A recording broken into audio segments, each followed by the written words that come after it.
Today I'm gonna show you how to make and enjoy the best hash you will ever had. I'm talking about hash browns, not that other hash. I mean, that's good too, but you know. All right, let's get to it. You'll need either russet or Idaho potatoes. Make sure you wash them real good and peel off all the skin. Just waiting for my potatoes. I love making hash browns. It reminds me of my dad when we used to have father-daughter time and he would take me to this diner in Woodside, Queens. So it's like the super Irish diner and they serve the best hash browns. And that's all I like to order there. So these are done. I'm gonna pop them into the water. Just let that boil for about 15 minutes until it's partially cooked. You don't want it fully cooked because we're gonna finish it off in a pan. These are done. I'm gonna pull them out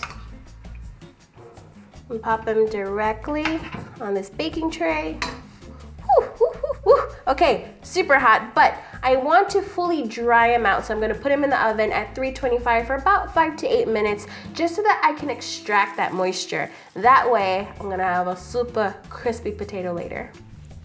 My potatoes are nice and dry. Just gonna put them back on the cutting board because I'm gonna slice them up. I'm gonna slice a potato in half lengthwise. You can see that it's cooked, but not all the way through. It's still a little raw in the center. You don't have to cut it the way I'm doing it right now. If you wanted to grate it a bit, you could, but I like a little bit of a half moon shape.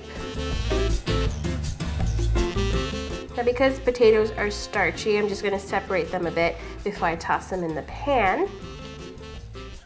I'm gonna add some butter. Just a bit of vegetable oil so that the butter doesn't burn too quickly. Now it's time to add the potatoes. Spread them around the pan.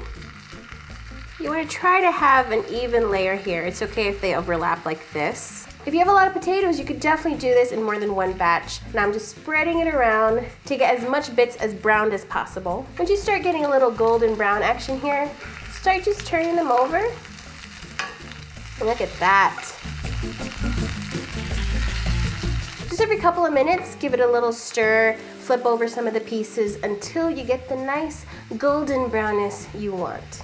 This is what I'm talking about, golden brown goodness. Now I just have this off the heat. The residual heat's gonna continue cooking it down a bit. I'm gonna chop up some chives. Gotta hit this up with some salt and pepper action.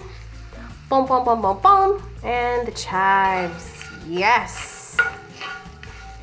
And pop these onto a plate. Oh, you hear that crunch? And there you have it, the best hash browns that just need a little bit of hot sauce.